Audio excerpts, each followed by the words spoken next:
पन्नगे च सुरेन्द्रे च कौशिके पाद संस्पृशि निर्विशेष मनस्काय श्री वीर स्वामिने नमः। आराध्य देव के श्री चरणों में वंदन। श्रमण महावीर पुस्तक के स्वाध्याय का आज 34वां सेशन है और संभवतया लास्ट सेशन भी। तो अब तक हमने 44 चैप्टर्स पढ़ लिए हैं। उसमें कोई जिज्ञासा किसी के अवशेष हैं तो पहले वो पूछ सकते हैं।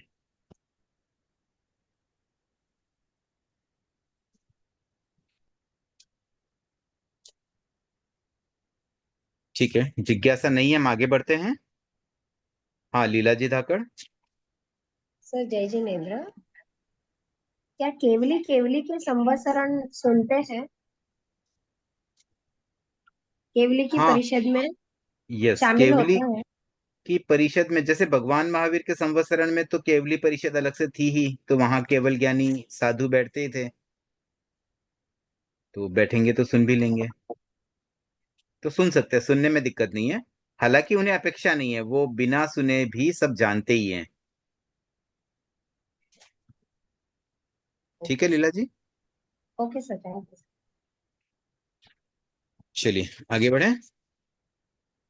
45th चैप्टर, अहिंसा के हिमालय पर हिंसा का वज्रपात।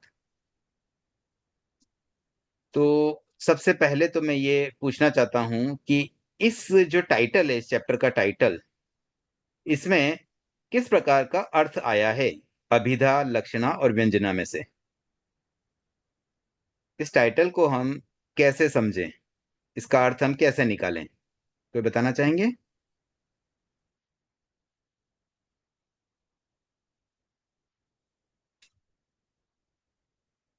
बहुत सिंपल सा प्रश्न था। आप ऑलरेडी पढ़ चुके हैं अभिधा, लक्षणा, व्यंजना के बारे में। इसका अर्थ हमें कैसे निकालना है? अहिंसा के हिमालय पर हिंसा का वज्रपात।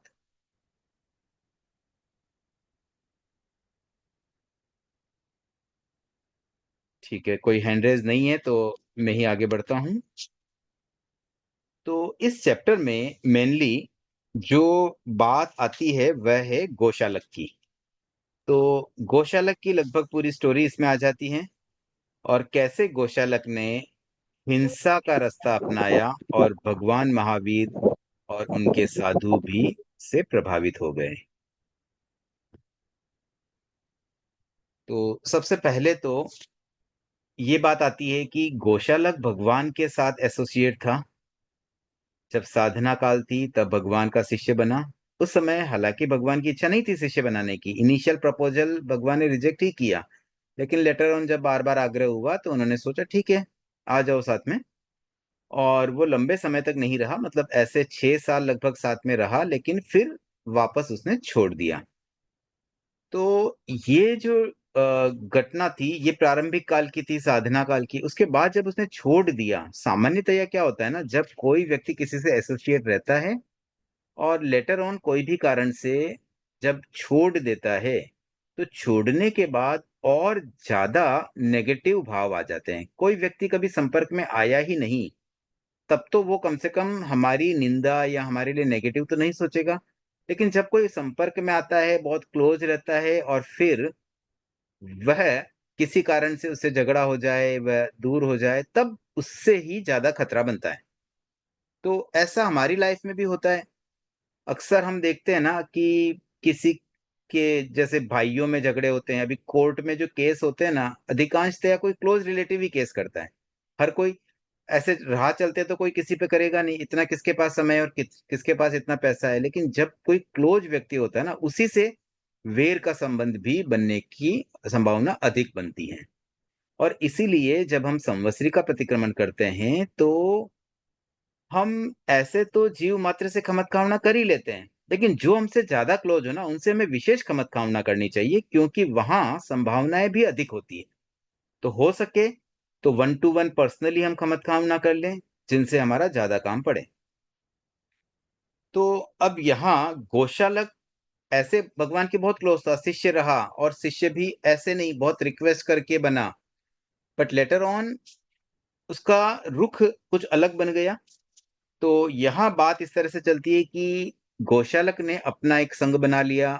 उसने अन्य लोगों को दीक्षित करके अपना स्वयं का एक पूरा मानो ग्रुप बन गया।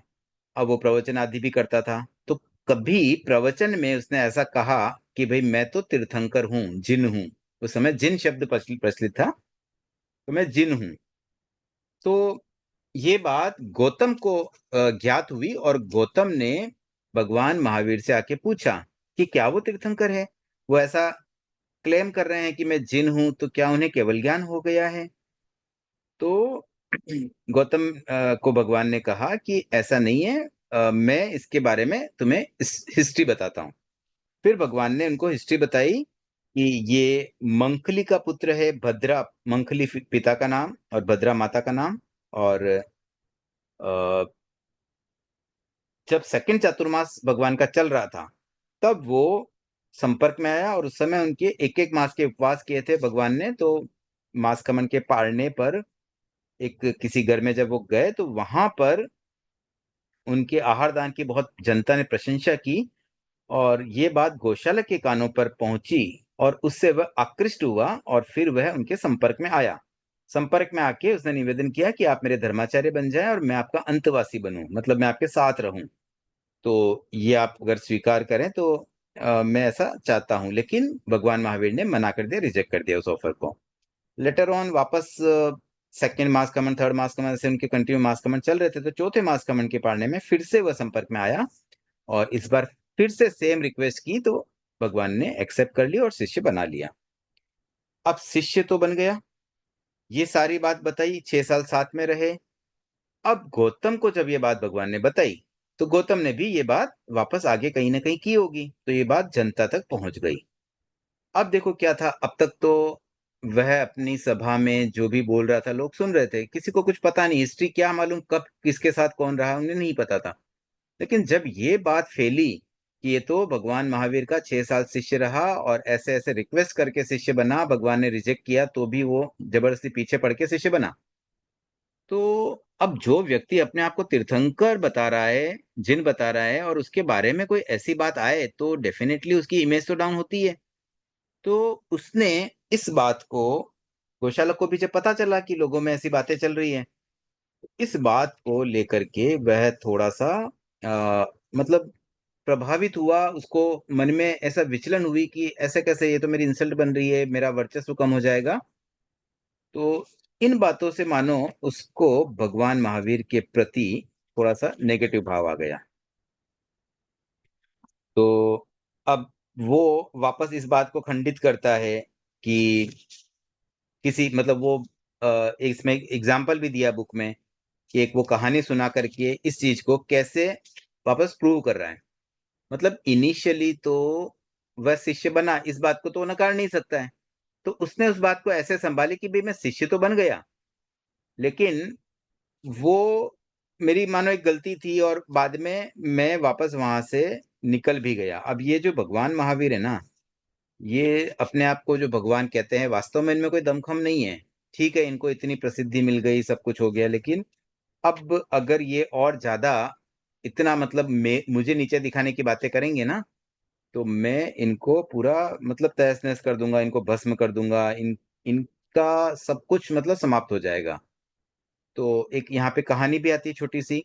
उस कहानी का सार ये था कि कुछ व्यापारी मतलब बाहर देश की यात्रा पर गए थे। तो रास्ते में भोजन पानी की व्यवस्था मतलब करते थे, जंगल भी आते थे, ऐसे बहुत सारी चीजें मिलती हैं रास्ते में। तो वहां पर कहीं ऐसी स्थान आया कि जहां उनको भोजन पानी की व्यवस्था प्रॉपर मिल नहीं पाई। और या मिल गई तो पानी की खोज कर रहे थे, अभी प्यास लग रही है, अभी पानी कहाँ सा मिल जाए। तो वहां पर उन्हें 4 ऐसे प्लेस मिले जहां पर खोदने पे कुछ चीजें निकलने की संभावना थी। तो उसको बाम्बी बोलते हैं। तो एक बाम्बी को खोदा और वहां पे पानी निकल गया, उन्होंने पानी भी पी लिया और अपने जो खाली बर्तन थे उसमें पानी वानी भर लिया, ताकि रास्ते में आगे भी दिक्कत न रहे। अब किसी के मन में आया कि चलो दूसरी बाम्बी को भी खोदा जाए। तो दूसरी बाम्बी को खोदा तो वहां पे सोना निकला। तो उन्होंने पर्याप्त सोना भी ले लिया अपने साथ।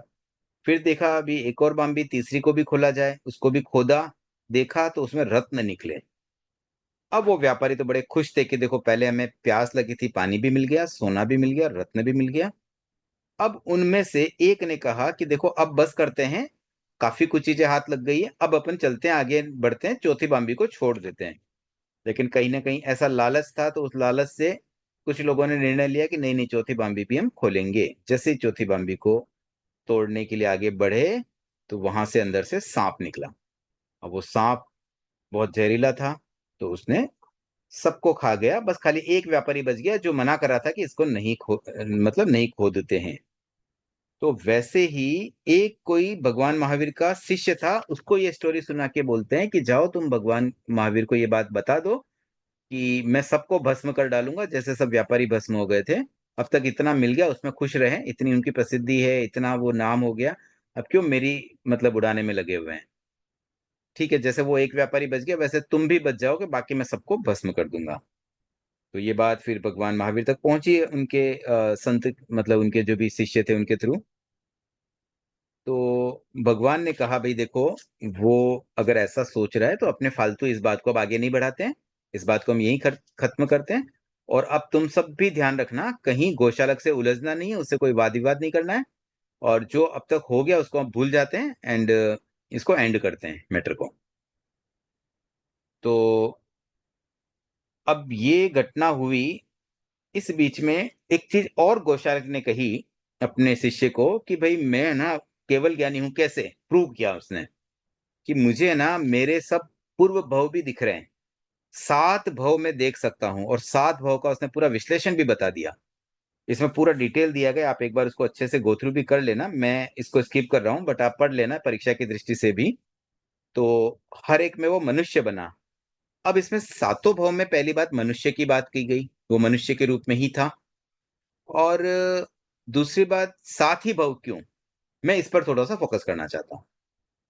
देखिए, पहली बात तो ये है कि हर बार उसने मनुष्य के रूप में जो वर्णन किया, हो सकता है वो हर बार मनुष्य बना भी हो, दैट इज पॉसिबल, क्योंकि मनुष्य मर के वापस मनुष्य बन सकते हैं। मनुष्य गति का जीव चारों ही गतियों में जा सकता है, नरक, देवगति, तिर्यंच और मनुष्य, चारों में पॉसिबिलिटी है। तो हो सकता है मनुष्य मर के मनुष्य बनता जाए बार बार, तो दैट इज पॉसिबल। दूसरी बात क्या थी इस संबंध में कि गोशालक के मन में 2 गलत धारणाएं बैठी हुई थी। भगवान महावीर से जब वो अलग हुए, उससे पहले उनके मन में 2 गलत धारणाएं बैठ गई। एक तो नियतिवाद, उन्हें ऐसा लगता था कि जो कुछ होता है वो सब नियत है, नियति के अनुसार ही होगा, सब पहले से फिक्स है। इससे संबंध में हमने एक घटना भी इसी बुक में पढ़ी हुई है कि वो 7 तिल वाली एक घटना थी, जिसके आधार पर उसे लगा कि नहीं, ये तो जो जैसा होना वैसा ही होता है। और दूसरी धारणा ये बन गई कि कोई भी जीव मरकर वापस उसी में पैदा होता है, क्योंकि वो 7 तिल वाली घटना में वो पौधा था और वो प्लांट के जीव वापस मरकर उसी प्लांट में तिल के रूप में पैदा हुए। तो उसे ये दिमाग में बैठ गया कि मर करके वापस उसी योनि में, मतलब योनि बदलती नहीं, उसी योनि में बार बार जन्म मरण होता रहता है। तो उस आधार पर हो सकता है उसके माइंड में ये आ जाए कि भाई मैं तो, अगर ये बात सही है तो इसका मतलब मैं मनुष्य ही था। और ये भी हो सकता है रियल में वो 7 भव में मनुष्य रहा हो, तो उसकी इस धारणा को और ज्यादा पुष्टि हो गई। अब दूसरा एस्पेक्ट ये था कि ये 7 ही क्यों। तो 7 इसलिए क्योंकि कोई व्यक्ति अगर जाति स्मरण ज्ञान प्राप्त करे, पहले तो ये समझ ले जाति स्मरण ज्ञान क्या है। ये कोई अवधि ज्ञान नहीं है, न केवल ज्ञान है, ये है मति ज्ञान। मति ज्ञान के द्वारा ही जाति स्मरण ज्ञान हो सकता है। मतलब पूर्व भाव का अगर हमें भी कभी याद आ जाए, तो हम ये ना समझ ले कि हम केवल ज्ञानी बन गए या अवधि ज्ञानी बन गए। ये तो सामान्य मति ज्ञान से भी पता चल सकता है, क्योंकि अगर उससे पूर्व भवों में हम समनस्क रहे, मतलब हमारे मन था पंचेंद्रिय समनस्क के रूप में अगर हमने जन्म लिया, और बीच में कोई भी अमनस्क भव नहीं आए, तो वहां तक की सब चीजें हमारे मन में स्टोर हो रही है, एक्चुअली स्टोर हो रही है। तो आज भी हमारे मन में अगर हम पूर्व भव में समनस्क थे, तो हमारा सब स्टोरेज में है। हालांकि हमें अभी याद नहीं है, विस्मृति हो गई, हमारे भीतर इतनी शक्तियां, इतना कुछ है मन में भी कि बहुत कुछ हमें याद हो सकता है, लेकिन अब हम भूल चुके हैं। मतलब अभी हमें याद नहीं आ रहा है, लेकिन कोई याद दिलाए तो याद आ भी जावे। इसीलिए तो ये स्टोरीज में हम पढ़ते हैं ना कि भगवान ने याद दिलाई बात, तो उनको याद आ गया पूर्व भव का। जैसे मैं कुमार को हाथी का भव याद दिलाया, तो उनको पूरी स्टोरी याद आ गई। तो ऐसे हमारे में भी बहुत सारी ऐसी स्टोरेज रहती है, लेकिन उसमें एक लिमिटेशन है। एक नहीं, 2 लिमिटेशन है। पहली लिमिटेशन तो ये कि बीच में कोई भी अमनस्क भव नहीं आना चाहिए, क्योंकि अमनस्क भव आया, मन चला गया, तो फिर वो स्टोरेज खत्म हो गया एक तरह से। और दूसरी लिमिटेशन है कि मैक्सिमम 7 भाव तो कहीं हम जान पाते हैं। तो इसलिए हो सकता है उसे भी कोई मति ज्ञान से ही उसने जान लिया हो, और उस आधार पर उसको अपने आप को सर्वज्ञ समझने लगा हो कि भाई मैं जान पा रहा हूं तो मैं भी केवल ज्ञानी ही हूं। तो ऐसे कई बार जब कोई व्यक्ति कुछ बात कहता है ना, तो उसका कोई आधार होता है, तो ये आधार मैंने अपनी तरफ से प्रस्तुत करने का प्रयास किया। तो ऐसे गौशाला के मन में बहुत सारे नेगेटिव भाव चल ही रहे थे, और बहुत कुछ हो रहा था। इस बीच में एक बार ऐसा प्रसंग आया कि गौशालक और भगवान महावीर का आमना सामना हो गया, और गौशालक ने भगवान को बहुत सारा मतलब नेगेटिव बातें की, बहुत गुस्सा उसने दिखाया। अब जब वो क्रोध में कोई होता है, तो कोई ना कोई व्यक्ति जो समझदार होते हैं वो उन्हें समझाने का प्रयास करते हैं। तो मैं आगे बढ़ूं उससे पहले हेमलता जी की जिज्ञासा सुन लेते हैं। सर आपने बोला ना कि इसका व्यंजना लक्षणा, तो मैंने कोशिश की है। बताऊं? हाँ बताइए। अहिंसा का हिमालय मतलब अभिदा। आगे बोलिए, पूरा बोलिए आप। और हिंसा का लक्षणा। हम्म। और वज्रपात का व्यंजना। कैसे हुआ अभिधा, कैसे हुआ हिंसा का हिमालय? मतलब जो है वही है। देखो, हिमालय तो एक्चुअली एक पर्वत है, तो अहिंसा का ऐसा कोई पर्वत बना हुआ है क्या? हिमालय से तो खाली अच्छा, एक लक्षण के रूप में समझ कल्पना ही गई। की ना, तो यहाँ लक्षणा होगा। अच्छा अच्छा, ये अहिंसा, अहिंसा। अहिंसा का हिमालय मतलब हिमालय को एक लक्षण के रूप में ही बताया है, और हिंसा का वज्रपात ये भी एक लक्षण ही है। तो यहाँ व्यंजना भी नहीं अच्छा है, कोई गूढ़ अर्थ नहीं है, बहुत सिंपल सा अर्थ है। बट अच्छा, बहुत जब तारतम्य सिंपल अर्थ नहीं है। होते हैं ना, तो कभी कभी हमें अभिधा होने का आभास हो जाता है, अभिधा जैसा लगता है, लेकिन एक्चुअली अभिधा तभी होगा जब वर्ड टू वर्ड मीनिंग बैठे। तो लक्षण ही है सारा। ये लक्षणा है, दोनों। अहिंसा के हिमालय में भी लक्षणा है, और हिंसा का वज्रपात में भी अच्छा। लक्षणा ही है। पहले सोचा है सर हिमालय लक्षण, फिर थोड़ा अलग क्योंकि रियल किया। हिमालय नहीं आ रहा है ना, हिमालय शब्द से अगर एक्चुअल हिमालय को रिप्रेजेंट करे ना, तो अभिधा होगा। ओके ठीक है। और ओके। वज्रपात से भी एक्चुअल वज्र का पात हो तो लक्षणा हो, तो अभिधा होगा। तो यहाँ भी एक्चुअल वज्रपात तो हो नहीं रहा है, ये लक्षण के रूप में ही है, इसलिए लक्षणा लक्षण के होगा। रूप में। प्रभा जी। सॉरी। जय जिनेन्द्र सर। सर जैसा कि आपने कहा अभी कि मनुष्य मर के किसी भी गति में जा सकता है, चारों गति में से, तो या इसमें कोई लिमिट है क्या कि वो 5 जन्म, 7 जन्म, 9 जन्म तक ही एक ही, जैसे मनुष्य गति में वापस आता है तो तब तक वो आ सकता है, उसके बाद फिर उसको गति चेंज करनी पड़ती है? लिमिट तो है, लेकिन वो लिमिट मुझे अभी याद नहीं है। संख्य भव ही जा सकता है मनुष्य में, ये तो है, लेकिन कितनी संख्या वो मुझे याद नहीं है, अभी ध्यान में नहीं आ रहा है, बट है ऐसी कोई लिमिटेशन। जी sir, thank you. Meenu ji. Sir इस जय जिनेन्द्र, इससे तो थोड़ा रिलेटेड नहीं है, लेकिन आज जीव अजीव में पढ़े थे तो थोड़ा डाउट था। ये अवधि ज्ञान किस किस को हो सकता है, मतलब नारद देवता या मनुष्य में किसको हो सकता है, वो पूछना था। तो ज्ञान तो चारों गति में हो सकता है। तो तिर्यंच और मनुष्य में कब होगा, जब ज्ञानावरणीय कर्म का क्षय होने पर अवधि ज्ञान होगा ना? देखो, अवधि ज्ञान तो ज्ञानावरणी के क्षयोपशम से ही आएगा, क्षय से नहीं आएगा। क्षय होने पे तो केवल ज्ञान आ जाएगा। अच्छा, क्षयोपशम होने से। हाँ। और ये सम्यक्त्विक होते हैं, उनको भी अवधि ज्ञान कैसे होता है? देखो, सम्यक्त्वी को भी अवधि ज्ञान हो सकता है, मिथ्यात्वी को भी अवधि ज्ञान हो सकता है। ये बात अलग है कि मिथ्यात्वी के अवधि ज्ञान को हम विभंग अज्ञान का नाम विभंग। देते हैं। और नारक और देवता को तो होंगे ना अवधि ज्ञान, हो सकता है ना? नारक हाँ, चार। उनको भी हो सकता है, वो सम्यक्त्वी भी हो सकते हैं, देवता नारक के जीव सम्यक्त्वी भी हो सकते हैं, और उन्हें अवधि ज्ञान भी हो सकता है, उन्हें विभंग अज्ञान भी हो सकता है। दोनों में से कोई एक न एक ज्ञान अवश्य होता है। देवता और नारकी के लिए कंपलसरी है कि उन्हें निश्चित रूप से या तो अवधि ज्ञान या विभंग ज्ञान होगा ही होगा। अच्छा, ठीक है। ठीक है, तो कहानी को आगे बढ़ाते हैं। गोशालक को क्रोध था, और अब भगवान महावीर ने भी समझाने का प्रयास किया, तो वो गुस्सा आ गया। फिर उनके ही एक शिष्य ने, भगवान महावीर के एक शिष्य ने उनको समझाने का प्रयास किया कि देखो, आखिर तुम कभी उनके शिष्य रहे हो, तुम ऐसा दुर्व्यवहार क्यों करते हो? कोई बात तुम्हें नहीं जच रही, ठीक है, तुम अपने रास्ते चलो, वो अपने रास्ते चल रहे हैं, बट ऐसा तो नहीं करना चाहिए तुम्हें कि कम से कम कोई, मतलब एक एहसान फरामोशी जैसी बात हो जाती है। इतने समय तुम शिष्य रहे, उन्होंने तुम्हें अपने साथ रखा, तो कम से कम उस बात का थोड़ा तो रेस्पेक्ट करो। लेकिन गोशालक तो मानो गुस्से में इतना पागल हो गया कि उसने तेजोलेशा के द्वारा उस शिष्य को जला डाला, मार डाला। और भगवान खड़े देख रहे हैं, कुछ नहीं कर रहे हैं। क्यों कुछ नहीं किया भाई? आखिर भगवान थे, उनका शिष्य, उनके ऊपर कोई करा, और उनके पास तो इतनी शक्तियां, महावीर है वो। उन्होंने क्यों नहीं किया? क्योंकि वो उस समय वीतरागी बन चुके थे, केवल ज्ञानी बन चुके थे। उन्हें तो पता है ये होने वाला है, लेकिन उन्होंने बीच में इंटरफेयर इसलिए नहीं किया क्योंकि उनका राग समाप्त हो चुका था। न शिष्यों के प्रति कोई राग था, न गोशालक के प्रति कोई द्वेष है। अब ये बात हुई, उसके बाद गोशालक ने और एक शिष्य थोड़ा और समझाने का प्रयास किया, उसे भी भस्म कर डाला। अब भगवान ने सोचा कि इसको समझाना व्यर्थ है, तो भगवान तो शांत ही रहे, लेकिन गोशालक कहाँ मानने वाला था। उसने तेजोलिश्य का प्रयोग भगवान पर भी कर दिया। अब हालांकि भगवान जल तो नहीं सकते थे। नहीं जलने का, नहीं मरने का एक बड़ा कारण तो यही है कि तीर्थंकर या चरम शरीरी कभी भी अकाल मृत्यु को प्राप्त नहीं करते हैं। मतलब उनकी जितनी आयुष्य है उनको उतना भोगना ही होगा, वो उसको बिल्कुल थोड़ा भी बदल नहीं सकते। और इसीलिए भगवान को साधना काल में भी मारणांतिक कष्ट होने के बाद भी वो मरे नहीं, कष्टों को सहना ही पड़ा। There was no other option. तो अब वो जो तेजोलेशा का प्रयोग भगवान पर हुआ, क्योंकि ये नियति ही समझ लो कि भाई उन पे इफेक्ट हो ही नहीं सकता था। तो आग तो फैली, आग चारों तरफ फैली, लेकिन उनका कुछ बिगाड़ नहीं पाई, मतलब उन्हें जला नहीं पाई। बट सराउंडिंग में जो आग थी उससे उनका शरीर थोड़ा सा झुलस जरूर गया।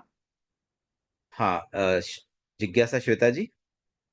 सर, जय जिनेन्द्र जी, सर चरम शरीरी होते कौन होते हैं एग्जैक्टली?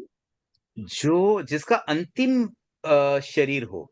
चरम मतलब अंतिम, लास्ट। ओके, उसी जन्म में मोक्ष आने वाले हैं। Yes, exactly. Thank you sir. तो अब ये सारी चीज हुई, तब गोशालक ने कह दिया कि भाई पब्लिक में मेरी इमेज वापस बनानी है। तो उसने डिक्लेयर कर दिया कि बस अब तुम 6 महीने में मर जाओगे, और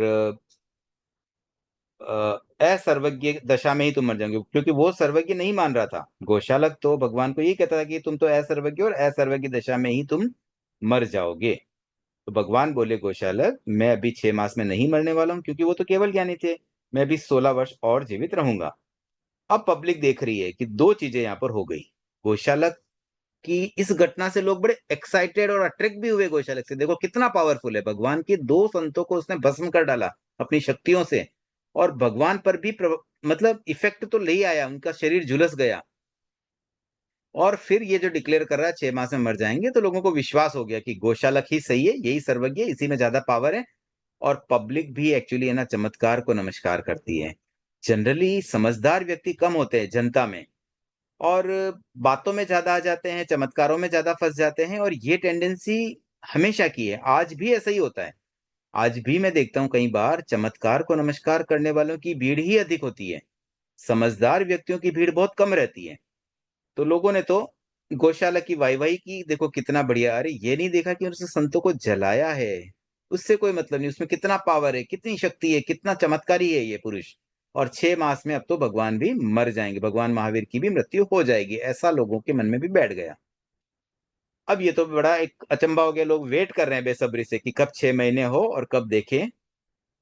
अब इस बीच में क्योंकि उनका शरीर झुलस गया था और उन्हें कुछ मेडिसिन की जरूरत पड़ी, तो उन्होंने अपने एक शिष्य को भेजा कि रेवती जो एक श्राविका थी वहां जाओ, और वहां उसके पास एक उन्होंने पाक बनाया मेरे लिए।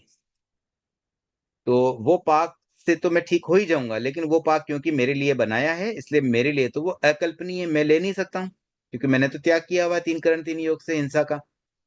तो एक और उसके पास बिजोरा पाक है, वो तुम ले आना। वो उसने अपने लिए बनाया, वो उसमें से तुम ले आना, तो उससे भी मेरा थोड़ा ट्रीटमेंट हो जाएगा। तो वो जो साधु था, सिंह नाम का साधु था, वह जाता है और रेवती से वह ले आता है। तो उससे फिर उनका ट्रीटमेंट भी हो जाता है। तो ऐसे देखा जाए तो भगवान ने अपने जीवन काल में संभवतः यह पहली बार ही मेडिसिन का प्रयोग किया, और वो भी सर्वज्ञता काल में।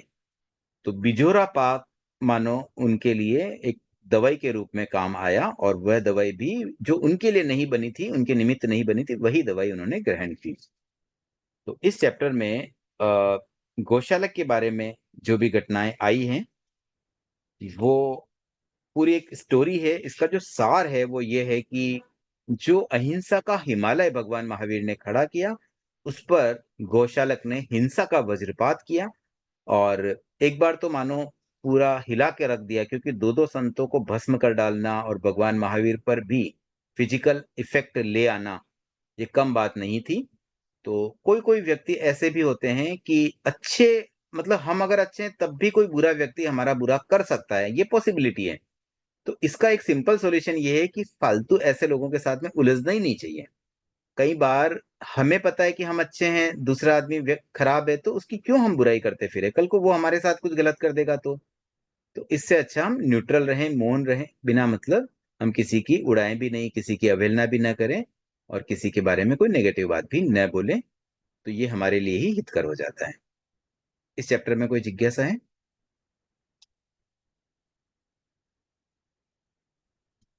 आगे बढ़ते हैं। 46 चैप्टर, निर्वाण।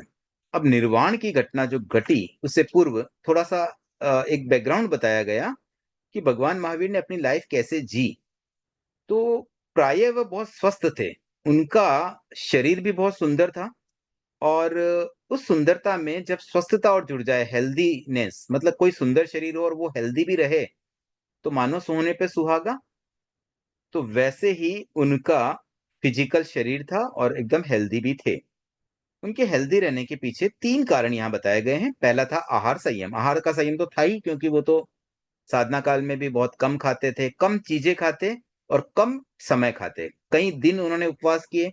उनके साधना काल में अधिकांश समय उपवास में भी था, बहुत कम दिनों में उन्होंने खाया, और जब जब खाते थे तब भी बहुत कम आइटम लगाते, मतलब कम द्रव्य और कम दिन खाना। अब देखिए पर्यूषण आ रहा है, पर्यूषण में भी हमारे मन में ये रहता ही है कि हम कम से कम द्रव्य का प्रयोग करें। कोई 9 द्रव्य रखते हैं, कोई 7 द्रव्य रखते हैं, जिससे जितना हो पाए।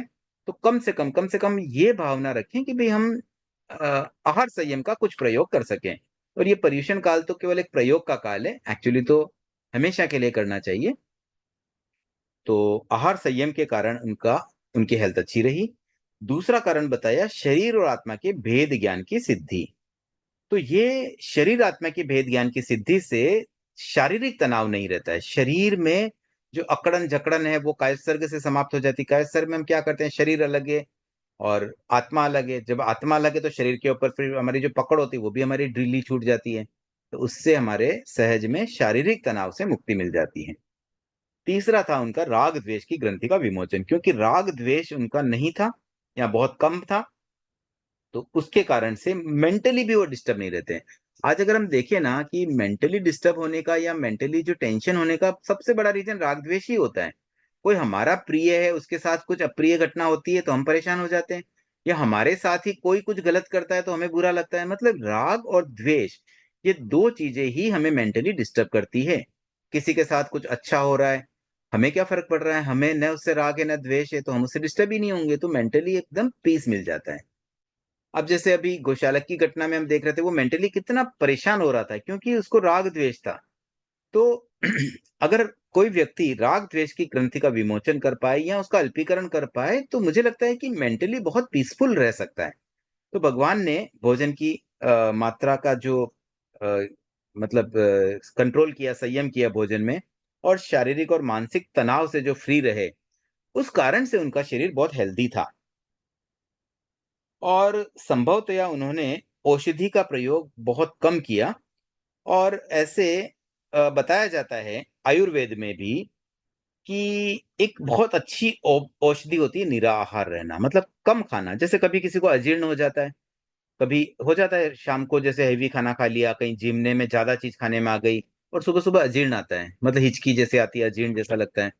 तो उसका सबसे बढ़िया इलाज होता है भूखा रहना, कुछ खाओ मत, अपना आप ठीक हो जाएगा। अब अजीर्ण के अंदर भी कोई कुछ खावे, मैं तो बोलूं दवाई भी खावे तो भी कोई मतलब नहीं है, उसमें दवाई की जरूरत ही नहीं होती। तो ऐसी कितनी ही बीमारियां होती है आयुर्वेद में जिसका सोल्यूशन अनाहार रहने का बताया गया। लेकिन ये अनाहार रहना और उपवास करना, इन दोनों में बड़ा अंतर है। अब हम कहते हैं भी चलो हम भी तो उपवास करते रहते, तो अच्छा है, हमारे हेल्थ के लिए अच्छा है। तो ये उपवास से हेल्थ अच्छी रहती है तो बहुत छोटा सा बेनिफिट है, उपवास तो बहुत बड़ी बात है। अनाहार रहना और उपवास करना मतलब उपवास बहुत पावरफुल है।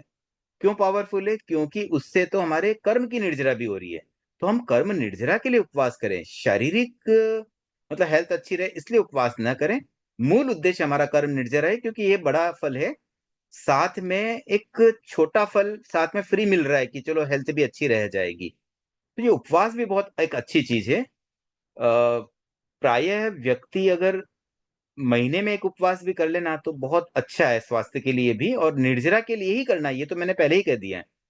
अगर सप्ते में एक उपवास कर ले तो और उत्तम हो सकता है। कई व्यक्ति ऐसे हैं जिन्हें मैं जानता हूं जो वीक में एक उपवास कर लेते हैं, तो वो भी ठीक है। और कोई एकांतर तप करें तो और भी बढ़िया है। तो उपवास करने से कोई दिक्कत नहीं आती। कई व्यक्तियों के मन में ये ऐसी धारणा बैठ जाती है कि ऐसे उपवास करेंगे कमजोर हो जाएंगे। कोई कमजोरी नहीं आती, शरीर और अच्छा रहता है। तो आप अगर संभव हो, आपकी क्षमता हो, तो अवश्य उपवास करते रहना चाहिए। जितना जिससे हो सके कर ले। इसमें कोई ये आवश्यक नहीं है कि नियमबद्धता के साथ ही करें, जैसे जो अनुकूलता हो तो वैसे किया जा सकता है। कोई पर्टिकुलर, कई व्यक्ति तेरस पे उपवास करते हैं, चलो कभी कोई रीजन है तेरस पे नहीं कर पाए तो और कोई दिन कर लें, पर लक्ष्य जरूर रखना चाहिए उपवास करने का। तो उसके बाद में ये सारी बातें थोड़ी उनके बारे में बताई गई इस चैप्टर में। और अंत में जब उनका निर्वाण होता है तब यहाँ पे एक विशेष घटना ये आती है कि भगवान महावीर ने गौतम को सोम शर्मा नाम के ब्राह्मण के पास भेजा कि जाओ तुम और उसे थोड़ा सा प्रतिबोध दो। वो सम्यक भी बन सकता है, या उसे जो भी मतलब नॉलेज हम जो देना चाह रहे हैं वो उसको ग्रहण कर पाएगा। तो गौतम गए भगवान की आज्ञा को शिरोधार्य करके। और वो जैसे ही वहां गए उसके बाद भगवान का तो प्रवचन चल ही रहा था, कंटिन्यूस प्रवचन चल रहे थे। और 2 दिन रात तक उनका कंटिन्यू प्रवचन चला, उपवास बेला भी था। और उस प्रवचन में उन्होंने पुण्य पाप के फलों का विशेष विवेचन किया। और वह विवेचन हमें आज भी आगम में मिल जाता है। उसके बाद उनकी वहीं प्रवचन करते करते ही डेथ हो गई, निर्वाण को प्राप्त हो गए। अब गौतम जब वापस रिटर्न आए, हालांकि ये चैप्टर तो यहीं समाप्त होता है, उसके बाद अगला जो एक चैप्टर है उसमें इसी स्टोरी को कंटिन्यू किया गया, तो मैं उस चैप्टर को भी कंटिन्यू कर रहा हूँ, 47 चैप्टर परंपरा। तो गौतम जब वापस रिटर्न आए और उन्हें जब संवाद मिला कि भगवान महावीर अब नहीं रहे, तो बड़े हक्के बक्के रह गए। मैं इतने समय उनका इतना क्लोज था और कभी भी मैं उनको अलग नहीं हुआ, और आज ऐसा जब निर्वाण हुआ तब मुझे अलग कर दिया। उनको थोड़ा गुस्सा भी आया भगवान पे, ऐसे कैसे उन्होंने मेरे साथ कर दिया। उनको तो पता था, वो तो सर्वज्ञ थे, उन्हें पता था मेरा निर्वाण होने वाला, तो मुझे क्यों उन्होंने भेजा? 4 दिन बाद नहीं जा सकता था क्या? लेकिन फिर उन्होंने सोचा कि वो सर्वज्ञ होते हुए भी उन्होंने मुझे भेजा है, मतलब उनको तो मेरे प्रति कोई था ही नहीं अनुराग, मैं खाली फ्री में उनके प्रति इतना अनुराग रखता हूँ। कई बार ऐसे हमारे मन में भी ऐसा हो सकता है कभी कभी। जैसे आजकल जो इमोशनल जो रिलेशंस बनते हैं ना, उसमें मैंने कई बार देखा है कि मूवीज वगैरह देख करके ना कोई किसी के प्रति अट्रैक्ट तो हो जाता है और इमोशनल इतना हो जाता है, और उस इमोशन में इतना ज्यादा मतलब वन साइडेड लव वाली बातें आ जाती है। अब आप एक तरफा प्यार करते हो, दूसरा व्यक्ति करता ही नहीं, फिर क्या होता है वहां पर दिक्कतें कैसे आती है ना, कि आप उससे एक्सपेक्ट करते हो वो वैसा करना नहीं चाहता है, और फिर झगड़े चालू होते हैं। तो अब गौतम के साथ भी वैसी स्थिति बनी। वो बोले मैं इतना उनसे अनुराग रखता हूँ, मैं इतना भगवान को मतलब पसंद करता हूँ, मैं उनके प्रति मेरा कितना अनुराग था, और उन्होंने मुझे बिल्कुल इग्नोर कर दिया, अवहेलना कर दी। तब सोचा ये तो वन साइडेड अनुराग था, मुझे भी अब ये अनुराग छोड़ देना चाहिए। मैं भी क्यों सोचूं, मैं भी ऐसा क्यों उनके प्रति करूं। और जब उनके मन में अनुराग नहीं तो मैं भी अब अनुराग नहीं रखूंगा। और जैसे ही उनके मन में ये भाव आए, उनका राग छूट गया, वो भी वीतरागी बन गए, केवल ज्ञानी बन गए। तो जैसे ही भगवान की मृत्यु हुई, वो निर्वाण को प्राप्त किया। इधर ये सूचना मिलने के साथ ही गौतम भी केवल ज्ञानी बन गए। अब गौतम की केवल ज्ञानी बनने के साथ ही अब वहां पर जो उनके 11 गणधर थे उनकी भी यहाँ पे बात आती है। इनमें से 5 गणधर तो भगवान से पहले ही निर्वाण को प्राप्त कर गए, अग्निभूति, वायुभूति, अचल भ्राता, मैतार्य और प्रभास। इसके अलावा 4 जो गणधर थे वो कुछ महीनों के बाद में व्यक्त, मंडित, मौर्यपुत्र और अकंपित, ये 4 गणधर कुछ महीनों के बाद उनका भी निर्वाण हो गया। अब बचे 2, एक तो गौतम और दूसरे सुधर्मा। तो क्योंकि गौतम को ऑलरेडी केवल ज्ञान हो चुका था, तो अब भगवान महावीर के बाद उनकी बागडोर कौन संभाले? उन्होंने किसी को शिष्य तो बनाया नहीं, तो उनकी परंपरा को कौन आगे चलाएगा?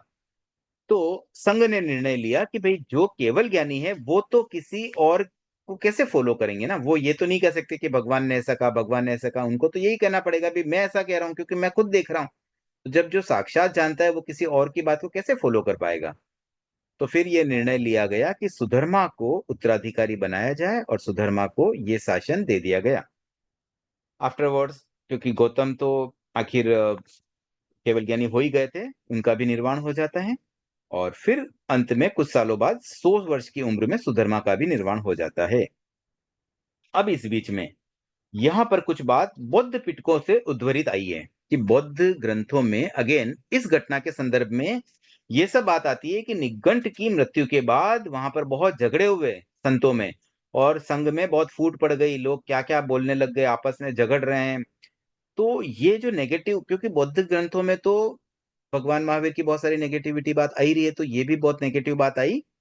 तो यहाँ आचार्य महाप्रज्ञ जी ने इन बातों का एनालिसिस इस रूप में किया कि इसमें दो संभावनाएं उन्होंने बताई कि कोई इतना मनगढ़ंत तो शायद न लिखता हो, बौद्ध ग्रंथों में भी कुछ लिखी है बात, कुछ शायद थोड़ी बहुत इधर उधर कर ले, लेकिन कुछ तो बेस होना चाहिए। तो उसका बेस ऐसा बताया कि भगवान महावीर के समय में दो घटनाएं ऐसी हुई थी जब कहीं कोई कलह की बात कह सकते हैं। जैसे एक घटना तो जमाली ने जब संघ भेद किया तो वह 500 शिष्यों को लेके अलग हो गया, तो हो सकता है उस बात को लेकर के उन्होंने ये बात यहाँ जोड़ दी हो। वो बात ध्यान में रह गई हो लेकिन उसका समय भूल गए हो, और बौद्ध पिटक तो बहुत सालों बाद लिखे गए थे, तो उस समय की घटना को उन्होंने बेस बना करके ये कह दिया हो कि देखो ऐसे 500 संत अलग निकल गए और झगड़े हो गए। ये एक संभावना हो सकती है। और दूसरी संभावना ये बताई गई है कि गौतम और केशी के बीच में भी एक बार कभी वाद विवाद हुआ था, तो उस समय उनकी वेशभूषा अलग थी। और तो ये कुछ जो भी डिफरेंसेस को लेकर जो वाद विवाद हुआ, उस बात को लेके भी शायद कुछ ऐसा जो पिटक के लेखककार थे उसने कुछ ऐसी बात समझ ली हो। और उनको तो क्या होता है, जो नेगेटिव बात करनी होती है तो कोई एक पॉइंट चाहिए, उस पॉइंट को फिर बड़ा चढ़ा सकते हैं, तो ये पॉइंट शायद वहां से उठा लिया हो, ऐसा कुछ संभावना हो सकती है। तो इस तरह से ये 47 चैप्टर्स हमारे कंप्लीट होते हैं। इसके आगे के जो दो तीन चैप्टर है वो मैं स्किप करना चाहूंगा, उसमें कुछ सूत्र दिए हुए और उनके कुछ अर्थ हैं, तो अच्छा है वो भी पढ़ा जा सकता है।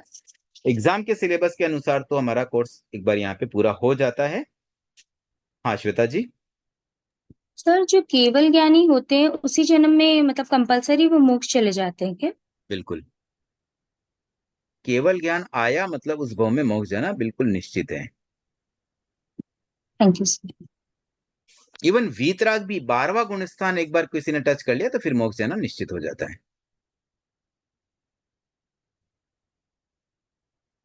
ठीक है, और कोई जिज्ञासा हो तो मीनू जी। मीनू जी आप म्यूट हैं। 45 लेसन में सर जो बोल रहे हैं ना वो महावीर के सामने गौशाला क्या टिकेगा। इधर कौष्टक चैत्य में यह संलाप चल रहा था जो लास्ट में है, मतलब लास्ट वाले पेज से पहले वाले पेज में। 45th में। हम्म, हम्म। में लिखा है महावीर और गौशालक दोनों तीर्थंकरों के बीच संलाप हो रहा था, तो क्या गौशालक उस समय तीर्थंकर? पब्लिक पब्लिक तो यही समझती है ना। अच्छा, उसके ज्ञान के आधार पर कि वो ये बोल ज्ञान रहा के था। आधार पर नहीं, वो डिक्लेयर कर चुका था ना, पब्लिक को तो बोल रहा है कि मैं तीर्थंकर हूँ। और एक ये जो एज बता रहे हैं कि महावीर इतने साल तक थे, वो तो उस टाइम क्या एज इतनी होती थी क्या, उम्र मतलब बढ़ती नहीं? जैसे 80 इसके जैसे भगवान का निर्माण हुआ तो भी 80 वर्ष के थे, तो 80 वर्ष। नहीं, 72 ईयर्स के थे भगवान के निर्माण के समय, तो वो 72 ईयर्स के थे। नहीं नहीं 80 कहाँ लिखा है? नहीं, जब वो सुधर्मा 20.5 वर्ष जीवित रही, ये दोनों 50 वर्ष तक गृहवास में रहे। भगवान का निर्माण हुआ तब भी 80 वर्ष के थे, मतलब सुधर्मा होंगे। हाँ, सुधर्मा 80 वर्ष के थे, और हाँ गौतम तो। का निर्माण 92 वर्ष, तो उनकी आयु इतनी होती थी कि मतलब इससे ज्यादा नहीं होती थी उस टाइम, तो आयु लंबी नहीं होती थी। हाँ, ये जो काल था ना 2500 साल पहले, उस समय वो 100 वर्ष की आयु जैसा काल आ गया था। जो आज वर्तमान में जो काल है ना, लगभग वही चीज थी, क्योंकि पांचवा आरा प्रारंभ हो चुका था ना। हाँ लीला जी। सर गौशालक का क्या अंत हुआ? क्या बाद में उसको वापस सद्बुद्धि आई या फिर वो उसी में निर्वाण नहीं, पा गया। सद्बुद्धि तो नहीं आई, उसका कुछ ना कुछ तो नेगेटिव ही हुआ है। अब एग्जैक्टली मुझे भी याद नहीं है, स्टोरी तो कहीं ना कहीं आई भी तो है, बट मुझे भी ध्यान में नहीं, लेकिन इतना पक्का है कि निर्वाण नहीं हुआ, गौशालक मोक्ष नहीं गया।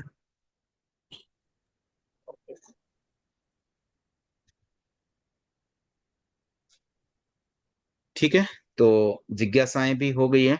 आज हमारी अंतिम क्लास है, और समय वैसे अभी बाकी है, लेकिन अब कोई जिज्ञासा अवशेष नहीं है, तो इसको यहीं एंड किया जाए। आगे के लिए मैं बता दूं, अगली पुस्तक हम जैन परंपरा का इतिहास, ये जो पुस्तक है ये लेने का विचार है मेरा। और हम लोग पर्यूषण के बाद तुरंत बाद स्टार्ट कर सकते हैं, जैसे 9 तारीख को जो अंतिम कार्यक्रम वहां हो जाएगा, 9 को मैं रिटर्न भी आ जाऊंगा, तो 10 तारीख से हम शुरू कर सकते हैं अगर सबकी अनुकूलता हो। तो 10 सितंबर से हम जैन परंपरा का इतिहास पुस्तक का स्वाध्याय शुरू कर सकते हैं। तो इसके श्रवण महावीर पुस्तक के संदर्भ में इतना ही रखते हैं। और भी कोई जिज्ञासा अगर बाद में किसी की उठे तो आप मुझे पर्सनली व्हाट्सएप आदि के थ्रू कर सकते हैं। ओम अरहम।